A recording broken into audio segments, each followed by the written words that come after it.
இல்லை, ராமதாஸ் இந்த சமுதாயமே கிடையாது. அவர் பறையர் சர்டிஃபிகேட்டில் படித்தவர். நீங்கள் ராமதாஸ் நாங்கள்லாம் எங்கள் அம்மா வன்னியர், எங்கள் அப்பா வன்னியர், எங்கள் தாத்தாலாம் வன்னியர், எல்லோரும் வன்னியர் விட்டு மாறல. அவங்க இயற்கையாக வந்தோம். நாங்கள்லாம் பவித்திர வன்னியன். இவன் வந்து வன்னியனே கிடையாது. அதனால தானே சொல்கிறேன், நீ எங்கடா வன்னியன் சொல்லு. வன்னியனாக இருந்தால் எல்லாருக்கும் நாங்கள் வாங்கி கொடுத்தோம், அருந்ததியர் வாங்கி கொடுத்தோம், முஸ்லீம்கள் இடஒதுக்கீடு. என்ன மதம், என்ன ஜாதி? அவர் வந்து அவரை தான் கேட்கணும். அவர் என்ன ஜாதி? இது அவர் வந்து பனிஷ் பண்ணியிருக்காங்க, கோர்ட்டு பனிஷ் பண்ணியிருக்குது. இந்த துறை ரீதியாக ஒரு நடவடிக்கை. இவர் வந்து எஸ்சி சர்டிஃபிகேட்டில் படித்தவர், புரியுதுங்களா? அவங்க மதர் வந்து அதிலே கொடுத்துருக்குறான். அவங்க அம்மா வந்து இருளர்.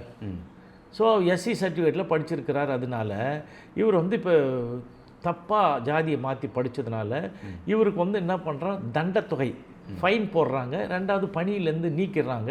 நீ ப்ராக்டிஸே பண்ணக்கூடாதுன்னு சொல்லிட்டாங்க. ஆக்சுவலாக அதெல்லாம் 80களில் இருளர் தான் இவர்.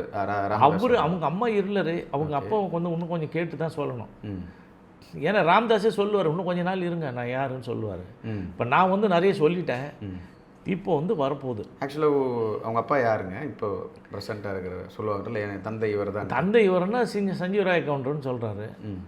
இப்போ அவங்க சஞ்சீவராய கவுண்டர்னு சொல்கிறவருக்கு ஏற்கனவே நல்லாம் என்ற ஊரில் ஒரு திருமணம், அது முடிஞ்சுது. அது குழந்தை கிடையாது. அதுக்கு அடுத்தது வந்து இன்னொரு பொண்ணை கல்யாணம் பண்ணிக்கிறாரு. அவங்களுக்கு வந்து ஒரு பையன் 3 பொண்ணு.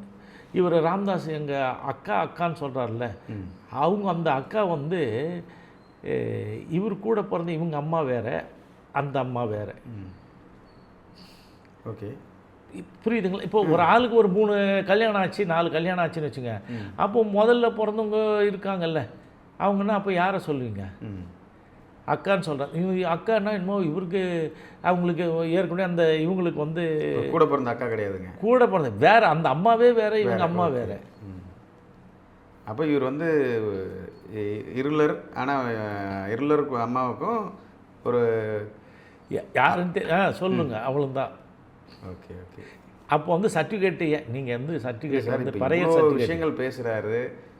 ஒரு இனம் ஒரு இனத்தோடு தான் சேரணும், மற்ற இதில் கலக்கக்கூடாதுன்னு சொல்லி பல விஷயங்கள், பல பிரச்சனைகள்லாம் போயிட்டுருக்கு.